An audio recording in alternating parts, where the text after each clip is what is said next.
Bonjour à tous. Dans cette vidéo, je vous explique les objectifs d'un positionnement en formation, les étapes de ce positionnement, à quoi il sert et le rôle du formateur pendant ce positionnement. Donc je suis Aurélia Boisanté, je suis formatrice FPA si vous avez besoin de coaching individuel ou en petit groupe. Les objectifs du positionnement en formation d'adulte, c'est d'orienter le stagiaire vers le dispositif de formation qui est le plus adapté à son niveau, à son projet professionnel, mais aussi à ses contraintes, donc par exemple aux horaires des transports en commun, donc des formations pas trop loin de chez lui, accessibles. Le but, c'est de recueillir des informations qui nous permettent de créer un plan individuel de formation pour chaque apprenant qu'on vous affinerait au fur et à mesure de la formation. Les 3 étapes d'un positionnement, donc c'est un entretien d'accueil que vous pouvez faire en 2 étapes ou en une seule. Le contenu de cet entretien d'accueil, c'est de voir les documents administratifs et de faire un entretien d'accueil pédagogique. Donc il y a des organismes de formation qui font 2 entretiens et d'autres qui en font qu'un seul. À vous de voir comment ça se passe sur le terrain pour vous. Ensuite, c'est de les faire remplir des activités d'évaluation, donc en autodiagnostic si vous pouvez, et de mener un entretien de restitution, donc pour faire la synthèse de ces résultats. Les activités d'évaluation, donc c'est souvent une ou 2 épreuves dans les compétences de base, donc liées à votre secteur professionnel. Donc souvent, on propose une activité sur un savoir-faire. On teste le savoir-être pendant l'entretien, donc en lui posant des questions. On essaye de voir s'il est motivé.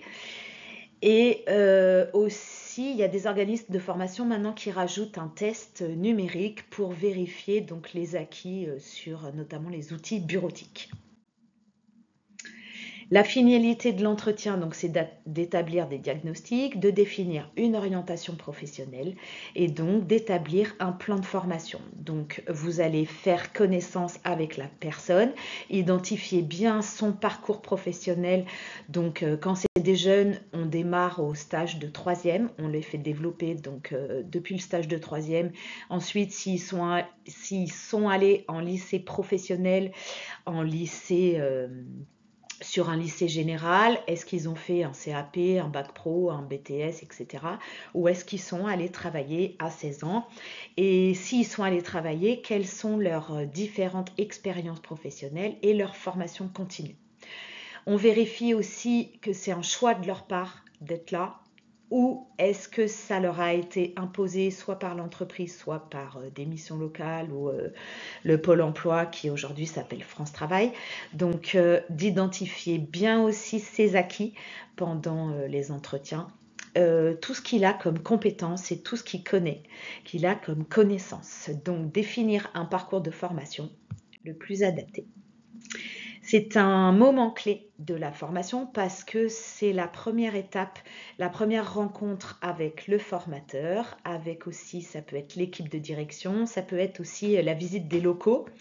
Donc c'est important de comprendre quelles sont ses attentes, surtout quelles sont ses difficultés, est-ce qu'il a des résistances à rentrer en formation, est-ce qu'il appréhende, est-ce qu'il a peur, est-ce qu'il a le bon matériel, est-ce qu'il connaît les horaires de bus. Donc de bien sûr insister sur tous ces éléments, surtout si c'est un public en difficulté. Les données que vous allez pouvoir avoir, donc évidemment selon les formations, ce n'est pas les mêmes données parce que ça dépend s'ils sont en alternance, s'ils ne sont pas en alternance, s'ils arrivent par France Travail ou si ce n'est pas des demandeurs d'emploi, ou alors s'ils ont moins de 25 ans, donc gérés par les missions locales, ou plus de 25 ans ou plus de 30 ans, ou alors carrément donc sur des publics seniors. Donc les données d'entrée que vous pouvez récupérer, donc c'est des fiches de prescription s'il y en a une, des documents administratifs, des fiches d'inscription, normalement on les fait remplir en formation, ça peut être les tests de positionnement, le planning, les horaires et les plaquettes des partenaires, les partenaires dont ils auront besoin pendant leur formation. Vous pouvez présenter l'entretien, donc ce que vous allez vous dire, à quoi sert cet entretien, comme je viens de le faire, et qu'est-ce que vous allez leur demander pendant cet entretien. Donc soyez honnête, expliquez aux stagiaires que vous êtes là pour évaluer ses acquis et non pas ses difficultés. On essaye d'être constructif, d'essayer de faire son dossier administratif et l'entretien lui présentera aussi les étapes de la formation et par exemple l'examen qu'il doit passer si à la fin de sa formation il y a un examen. Donc, vous devez vous présenter l'organisme de formation, les locaux, l'équipe de direction et de voir avec lui s'il est bien au bon endroit.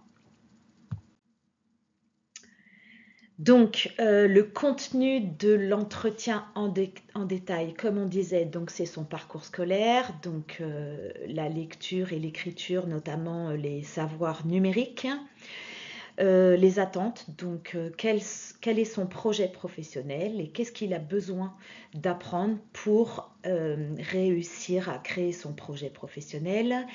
Quelles sont ses contraintes? Donc, est-ce qu'il a des problèmes de santé, un emploi du temps? Donc, par exemple, les enfants à charge, souvent, elles sont contraintes, surtout les femmes, mais aussi les papas maintenant, par les modes de garde, les transports en commun. Quand on habite dans un village, c'est pas évident de rejoindre des formations qui démarrent à 9h. Des fois, on n'a pas de bus. Donc, faites bien attention à tout ça. Les compétences qu'il doit maîtriser. Les postes de travail qu'il a déjà eu. Ce qui est important aussi, c'est les expériences associatives, sportives et culturelles, surtout chez les jeunes, surtout chez les 16-25. Parce qu'il y a des jeunes qui savent gérer des associations et en fait gérer des associations ça veut dire aussi gérer des équipes, gérer des projets, gérer des bénévoles et apprendre à s'organiser. Ça c'est des compétences qui sont transférables dans le milieu professionnel et de bien décortiquer avec lui son nouveau projet professionnel. Repérez bien ses acquis et non pas ses lacunes. On n'est pas dans un entretien diagnostic pour identifier ce qui lui manque, mais pour bien identifier ce qu'il a déjà acquis. Donc attention à comment vous formulez vos phrases. Et vous pouvez aussi sur un test, par exemple, si vous le laissez travailler tout seul, évaluer son autonomie. Dans l'entretien oral, donc, vous pouvez évaluer donc la posture à l'oral, donc s'il a le vocabulaire, notamment chez les migrants, donc sur les formations français langue étrangère, donc le FLE ou l'alphabétisation, voir s'il arrive à lire, écrire, à répondre aux questions qu'on lui pose, notamment sur les documents administratifs. Attention à être rassurant, donc utilisez bien ces phrases types, je suis là pour t'aider, je vais t'aider à remplir les documents, essayez d'expliquer les consignes s'il ne les a pas compris, d'expliquer bien le vocabulaire, mais surtout de ne pas les laisser en difficulté parce que ce n'est pas le moment en fait.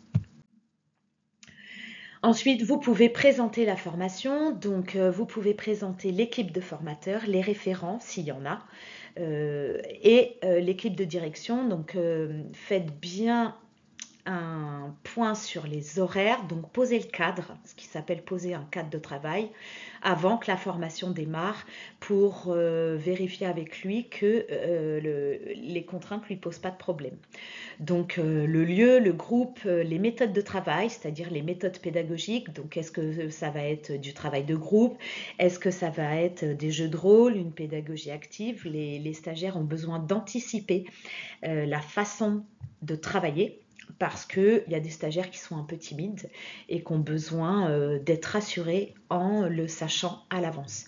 Le travail qu'ils vont avoir à faire à la maison, par exemple en formation FPA, vous avez énormément de travail. Moi, je préviens d'abord que vous avez environ 1 heure à 2 heures de travail tous les soirs. C'est important de savoir à quelle sauce on va être mangé, j'ai envie de dire entre guillemets, bien évidemment.